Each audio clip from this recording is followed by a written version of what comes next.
છે। બાસમતી ચાવલ લીધા છે, તેને મેં 1 કલાક માટે પલાળી દીધા હતા। 1 કિલો ચાવલનો આપણે જાફરાન પુલાવ બનાવીશું।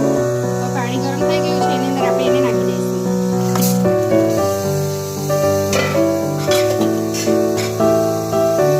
અંદર કશું નાખવાનું નથી, આપણે ચોખાને આ રીતે બોઇલ કરી લેવાના છે અને કમ્પ્લીટ બફાઈ જાય ત્યાં સુધી એને આપણે થવા દેવાના છે।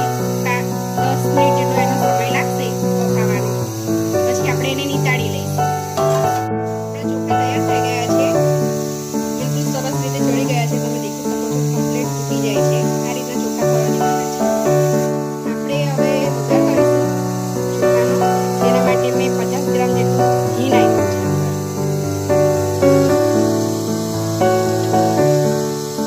ઘી તપે એટલે એની અંદર આપણે નાખવાનું છે 2 ટુકડા તજના, 3 થી 4 લવિંગ નાખવાના છે અને 5 થી 6 આપણે લીલી ઇલાયચી લઈ લીધી છે, તે અંદર નાખી દેવાની છે। ઘી તપી ગયું છે, આપણે એની અંદર નાખી દઈશું। સરસ રીતે બધું તૈયાર થઈ ગયું છે, એની અંદર આપણે અડધા ગ્લાસ જેટલું પાણી નાખી દઈશું અને વઘાર કરી દઈશું। વઘારમાં પાણી નાખી દીધું છે, એની અંદર આપણે નાખીશું જેટલા ચોખા લીધા છે એના કરતાં 100 ગ્રામ ખાંડ વધારે લેવાની છે। 1 કિલો ચોખા લીધા છે, તે 1 કિલો 100 ગ્રામ આપણે ખાંડ લીધી છે। આ એક પરફેક્ટ માપ છે। આ રીતે આપણે અંદર નાખી દઈશું અને એને મિલાવી દઈશું। આ રીતે સરસ ખાંડને મિલાવી દેવાની છે। એમાં આપણે નાખીશું 1 ચમચી લીંબુનો રસ। લીંબુના રસથી ચોખા ભાગી નથી જતા અને એનો ટેસ્ટ ખૂબ જ સરસ લાગે છે। એની અંદર આપણે નાખી દઈશું બોઇલ કરેલા ચોખા। બધા ચોખા આપણે એની અંદર નાખી દેવાના છે। આપણે આ રીતે ધીમે રહીને બધા ચોખાને ખાંડની અંદર ભેળવી દેવાના છે, સરસ રીતે હલાવી દેવાનું છે। આપણે ખાંડને ઓગળવા નથી દેવાની, એની ચાસણી નથી બનાવવાની। આપણે ખાંડ નાખીએ એટલે તૈયારીની અંદર આપણે ચોખા નાખી દેવાના છે।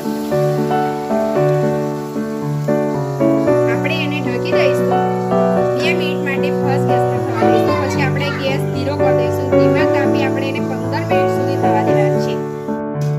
આપણે હવે જરદાની અંદર નાખીશું કાજુ, બદામ, દ્રાક્ષ, જે તમારે સૂકો મેવો નાખવો હોય તે હવે નાખી દેવાનું છે।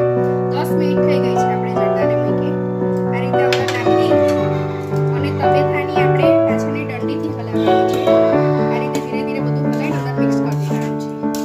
તમે આગળથી હલાવશો ને તો બધું અંદર ચોખા છે તે ભાગી જશે, એટલે આ રીતે ધીમે રહીને બધું હલાવી દેવાનું છે અને સરસ રીતે અંદર મિક્સ કરી દેવાનું છે।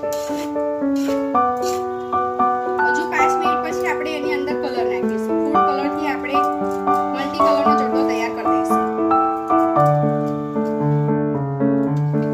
આપણે જરદામાં હવે કલર નાખીશું। આ રીતે થોડા થોડા હોલ કરી દેવાના છે અને એની અંદર આપણે ફૂડ કલર નાખવાનો છે।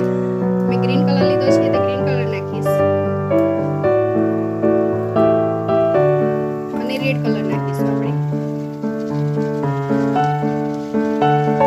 હવે એને 5 મિનિટ સુધી આપણે થવા દઈશું। ગેસ બંધ કરી દઈશું। જાફરાન પુલાવ તૈયાર થઈ ગયો છે, જેને જરદો બી કહેવાય છે, મીઠો પુલાવ બી કહેવાય છે, મીઠી ખીચડી બી બધા કહે છે। તેને હવે આ રીતે આપણે હલાવી દેવાનું છે। મેં તમને પહેલા બી કીધું કે પાછળની દંડીથી આપણે હલાવવાનું છે, તવેથાની એ રીતે આપણે એને મિક્સ કરી દેવાનું છે। હવે એને આપણે સર્વ કરીશું। ખૂબ સરસ આપણો દેખાઈ રહ્યો છે જાફરાન પુલાવ અને ખૂબ જ સરસ ખુશ્બુ બી આવી રહી છે। અને આ રીતે તમે બનાવશો, બિલકુલ સહેલી રીત છે અને બિલકુલ કડક ચોખા બી નથી થતા, ખૂબ સરસ લાગે છે। એકવાર ઘરે જરૂરથી ટ્રાય કરજો અને દોસ્તોમાં શેર કરજો। આપણે એની ઉપર હવે ઘી નાખવાનું છે। તમારે અંદર જરદો બનાવો તે વખત વઘાર વખતે બી વધારે ઘી નાખવું હોય તો નાખી શકો છો, અને આ રીતે ઉપરથી નાખીને ખાવું હોય તો બી તમે ખાઈ શકો છો। ખૂબ જ સરસ ટેસ્ટી લાગે છે। મહેમાન આવે તો જરૂરથી ટ્રાય કરજો।